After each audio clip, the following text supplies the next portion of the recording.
Hi friends, இன்றைக்கி நம்ம பார்க்க போகிறது தக்ஷிகா அப்படின்ற ஒரு தெலுங்கு மூவி. ஸோ இந்த படம் வந்து பார்த்திங்கன்னா நம்ம ப்ரைம் வீடியோஸில் வந்து அவைலபிளாக இருக்குது. அதேமாதிரி இந்த படம் ஃபுல் அண்ட் ஃபுல் ஏகன் நம்ம எல்லாம் பார்த்த அதே கதை தான். ஆனால் வித்தியாசமான ஒரு கோணத்தில் இந்த கொண்டு வந்திருக்காங்க. அதாவது ஒரு மருந்து கண்டுபிடிக்கிறாங்க, அதை வந்து மற்றவங்க மேலே வந்து டெஸ்ட் பண்ணுறாங்க. அதில் என்ன மாதிரியான சைட் எஃபெக்ட்லாம் வருது அப்படின்றதான் இந்த படத்தோட கதையாக இருக்குது. இதோட மெயின் கதை இது தான். பட் இதை இவங்க சொல்லியிருக்க விதம் வந்து பார்த்திங்கன்னா ரொம்ப சூப்பராக இருக்குது. இது வரைக்கும் அதாவது நம்ம தமிழ் சினிமாலையும் இதே மாதிரி நிறையா படங்கள் வந்திருக்கனாலும் இதை கொஞ்சம் ஆக்ஷன் த்ரில்லராக கொண்டு வந்திருக்காங்க. இதில் ஒவ்வொரு சீன்ஸும் வந்து பார்த்திங்கன்னா அடுத்த சீன் என்ன இருக்கும் அடுத்து இப்படின்னு சொல்லி நம்ம எதிர்பார்க்குற மாதிரி இருக்குது. இதில் சமுத்திரக்கனியும் வந்து நம்ம இதில் ஒரு முக்கியமான ரோலாக நடிச்சிருக்காரு. அது மட்டும் இல்லாமல் இதில் வந்து ஹீரோயின் தான் வந்து பார்த்திங்கன்னா மெயின் ஹீரோவாக ஒரு போலீஸ் அதிகாரியாக நடிச்சிருக்காங்க.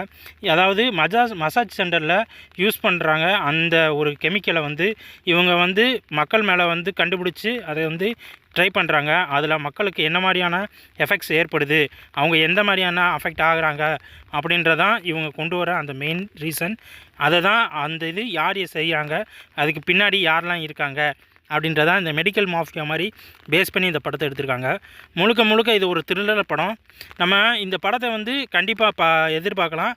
நம்ம இதுக்கு முன்னாடி நிறைய படங்கள் பார்த்துருப்போம். பட் அதில் இருந்து இது கொஞ்சம் வித்தியாசமாக இருக்குது. அடுத்த சீனில் இந்த ஒருத்தர் இறந்துருவாங்க. ஆனால் அதுக்கடுத்து அவர் ஏன் இறந்தார் அப்படின்றத உடனே காட்டாமல் அது கொஞ்சம் கொஞ்சமாக கதையை நவுட்டுறாங்க. ஒரு சில இடத்துல வந்து கதை வந்து நம்ம கணிச்சிடலாம், அடுத்த சீன் இப்படி தான் வரும்னு. பட்டு நிறைய இடத்துல வந்து அது கணிக்க முடியாத மாதிரியும் இருக்குது. அதே மாதிரி நம்ம ஏற்கனவே படத்தை முழுசாக பார்த்துட்டோம் அப்படின்னா ஏற்கனவே இது மாதிரி கதையுள்ள படங்களை நிறைய நம்ம பார்த்துருக்கோம் அப்படின்றது நம்ம நிறைய இடத்துக்கு தெரியும். பட் இது சொல்ல வந்த விதமும் இதில் இருக்க ஆக்ஷன் பிளாக்கும் நிறைய நல்லா இருக்குது. அதே மாதிரி இந்த போலீஸ் அதிகாரி அந்த வில்லன்களை கண்டுபிடிக்கிறாங்க.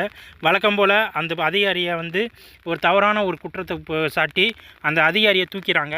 ஸோ அவங்களுக்கு என்ன ஆச்சு அப்படின்றதும், அவங்க அந்த கூட்டத்தை கண்டுபிடிச்சாங்களா, அந்த இதை எல்லாத்தையுமே அழிச்சாங்களா அப்படின்றதான் படத்தோட மீதி கதை.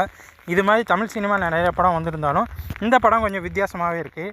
முழுக்க மெடிக்கல் மாஃபியாவை பற்றினதும் ட்ரக்ஸ் பற்றினது மாதிரி தான் இருக்குது. ஸோ இது ஒரு ஹாரர் மூவி மாதிரியே நம்ம பார்க்கலாம். ஓகே, இந்த மூவி நம்ம சேனலில் நல்ல ஒரு இதாக தான் இருக்குது. இதை நீங்கள் பார்க்குறதுக்கு நம்ம ப்ரைம் வீடியோவில் இது அவைலபிளாக இருக்குது. வேணும்னா நீங்கள் அதில் பார்த்துக்கலாம். இந்த வீடியோ பற்றின அப்டேட்டை நம்ம சேனலுக்கு அடுத்து பார்க்கலாம். நன்றி, வணக்கம்.